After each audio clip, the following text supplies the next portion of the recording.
Hi, my name's Ethan Everly. I'm an undergraduate researcher with the Alternative Fuels Laboratory at McGill University, and today I'll be presenting a techno-economic analysis of hydrogen-based energy carriers. To begin with, the threat of climate change and the inevitability of peak oil both necessitate a shift away from fossil fuels and towards renewable power generation. Because renewable energy is being so quickly adopted, the cost of electricity from renewable sources is decreasing over time, as seen in this plot on the right. But even still, the issue of power fluctuation persists. Additionally, the transportation and aviation sectors aren't grid connected and must be decarbonized separately. And a way that we can solve both these problems is with energy carriers. An energy carrier is ideally a light, compact energy storage system which can store renewable energy for transport and later use. And an example of an energy carrier is a battery, but batteries are heavy and not very energy dense, so their applications are limited and other energy carriers are needed. To this extent, green hydrogen has garnered a lot of attention recently, but currently the production of green hydrogen is still substantially more expensive than the production of hydrogen using fossil fuels, seen in this bar chart on the right. And additionally, since hydrogen has such low energy density, it's hard to store meaningful amounts of it in a compact space for storage and transport.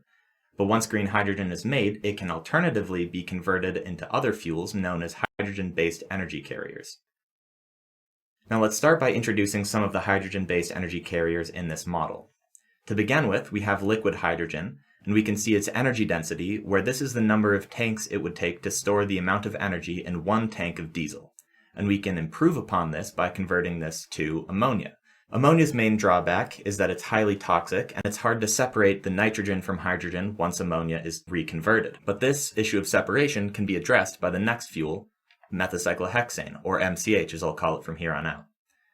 MCH is a liquid organic hydrogen carrier, which is essentially a carbon structure like toluene seen in this top row, which can be saturated with hydrogen that can later be removed to be used. Now the energy density of MCH is pretty low, but the advantage of it is that both MCH and toluene are liquid at room temperature, which means there's no need for compression tanks, and toluene can be easily separated from hydrogen upon reconversion. The last fuel included in this analysis is methanol, which can be synthesized from green hydrogen and CO2. Now, synthetic methanol was included in this analysis because it's a precursor to synthetic diesel, sustainable aviation fuel, and other synthetic hydrocarbons, and so it represents a minimum cost of synthetic hydrocarbons. Now, there's a lot of research into the potential for each of these energy carriers to be cheaper to store and transport than hydrogen, but there hasn't been much research comparing these fuels to each other and investigating how their costs are influenced by certain parameters of the fuel's life cycle. So the work presented here is an economic comparison of several hydrogen-based fuels throughout the entirety of their life cycle. So each of these fuels starts with freshwater electrolysis using renewable energy to make hydrogen gas. But that hydrogen gas must be converted to X, where X can be either methanol, ammonia, liquid hydrogen, or MCH. Once it's in this state, it can then be stored and transported as such, and in the case of MCH, liquid hydrogen, and ammonia, it must be reconverted to hydrogen gas prior to use. But in the case of methanol, it can just be burned directly. Now, the consumption of any of these fuels generates useful heat and electricity and emits water into the atmosphere. In the case of methanol, it requires CO2 to produce, which is captured from a direct air capture unit. And the consumption of methanol emits CO2 back into the atmosphere. Lastly, when MCH is reconverted to hydrogen and toluene, that toluene can be recycled into the system to create more MCH. So each step of this life cycle was amortized separately to see how these costs stack up to the total cost of each of these fuels. To show how this amortization was calculated, we'll use the electrolysis plant as an example. So here we have an example cash flow timeline for the electrolyzer, and the first cost we'll have is the CapEx, or the capital expenditure. This cost covers all of the costs to build the plant. Next we have the OPEX, or the operational expenditure, which are all the costs to keep the plant running. And lastly we'll have the electricity cost. Now, these costs are summed up with an 8% interest rate, and an annual revenue is found which balances the cash flow of this plant to net zero over the plant's lifetime. Now, this yearly revenue can be divided by the amount of fuel produced in a year to find the levelized cost of the fuel. And this price will be shown in dollars per kilowatt hour of energy in the fuel so that multiple fuels can be compared to each other on a more direct basis. And the first parameter that we'll want to investigate is the electricity price, seen here on the x-axis, And we want to see how that affects unit production cost of each of the fuels. So to start with, we'll find the cost of the hydrogen feedstock itself. And to find the production cost of any of hydrogen-based fuels from this, we need to add the cost of conversion and reconversion on top of this gray curve. And we can do this for liquid hydrogen, for MCH, for ammonia, and lastly for methanol. And the reason that this methanol cost is so high is again because of that direct air capture cost. But we can see that for any of these fuels, the conversion from hydrogen incurs an extra cost. But we want to compare the cost of these fuels to some metric. And for that, we'll use the commodity price of diesel, ranging from $50 a barrel to $100 a barrel.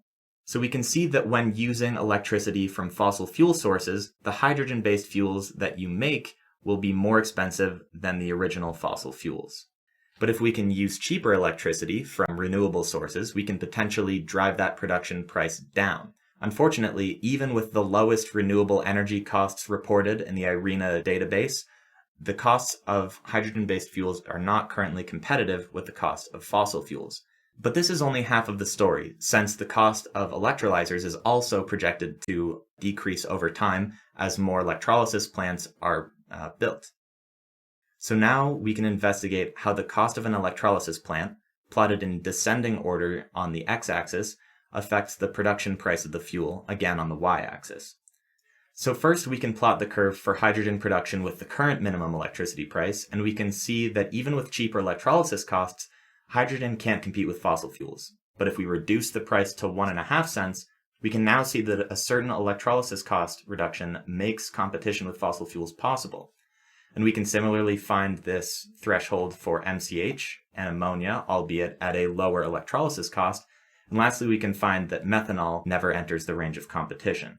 We can also see that liquid hydrogen is the cheapest fuel to produce, and it can act as a minimum hydrogen-based fuel price if we want to investigate even lower energy prices. So if we plot the cost of hydrogen at 0.5 cents per kilowatt hour of electricity, we can see that even at today's electrolyzer costs, the cost of hydrogen is still in competition with fossil fuels.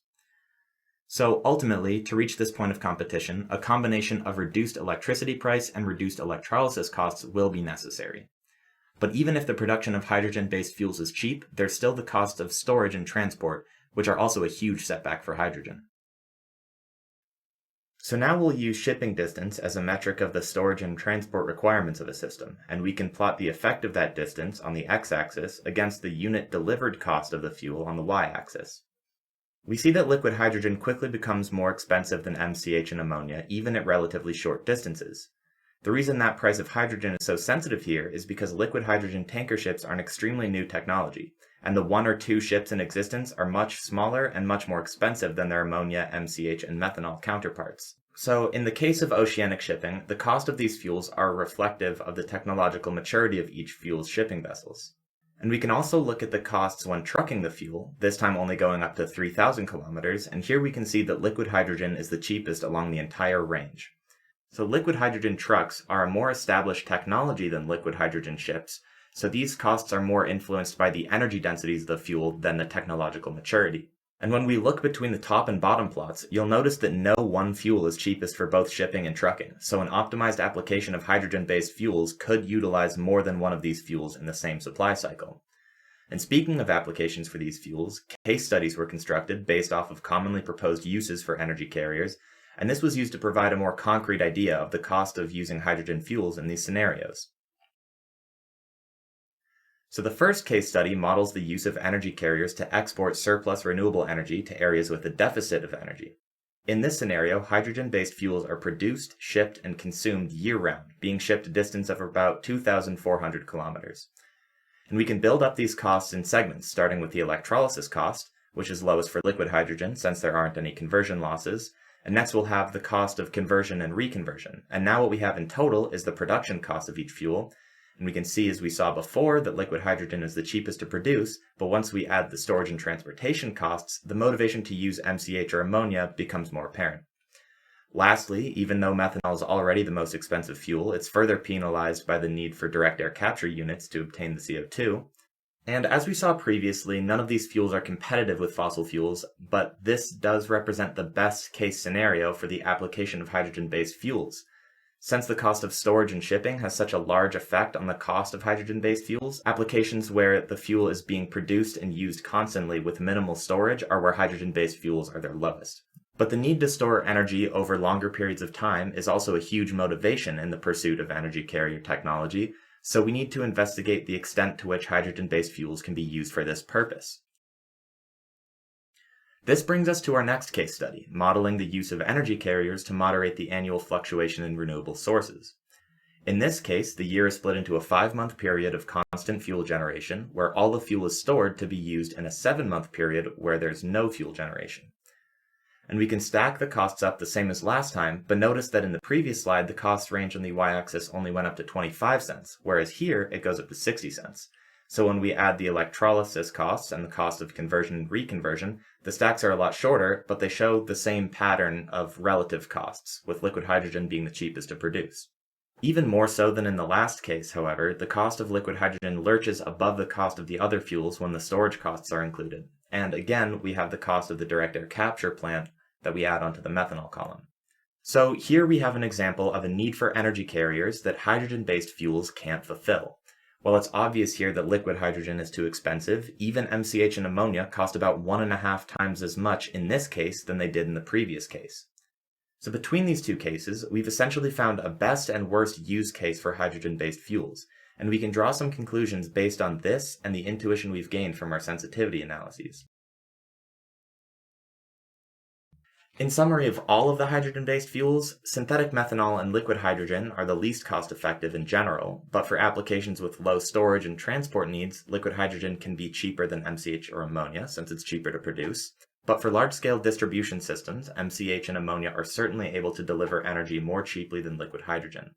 Their main drawback is the toxicity of ammonia, MCH, and toluene, which can pose environmental risks, so their implementation should be preceded by a more thorough environmental impact assessment. As we saw when investigating electricity prices and electrolysis costs, they're currently too high for hydrogen-based fuels to be produced in economic competition with fossil fuels. And those variables, along with the distribution costs, are the main factors to the cost of hydrogen-based fuels. To this extent, the cost of hydrogen fuels varies based on the system in which they're used, and there are some applications of energy carriers for which hydrogen-based fuels are feasible and others where they aren't. But to fully decarbonize our industries and to mitigate the damaging effects of climate change, a combination of multiple energy carriers will be needed. And with that, this concludes my presentation. So I'd like to thank all the organizers of the MIT A+B conference. I'd like to thank all of my colleagues at the AFL. Thank you for listening, and I really look forward to hearing everyone's questions.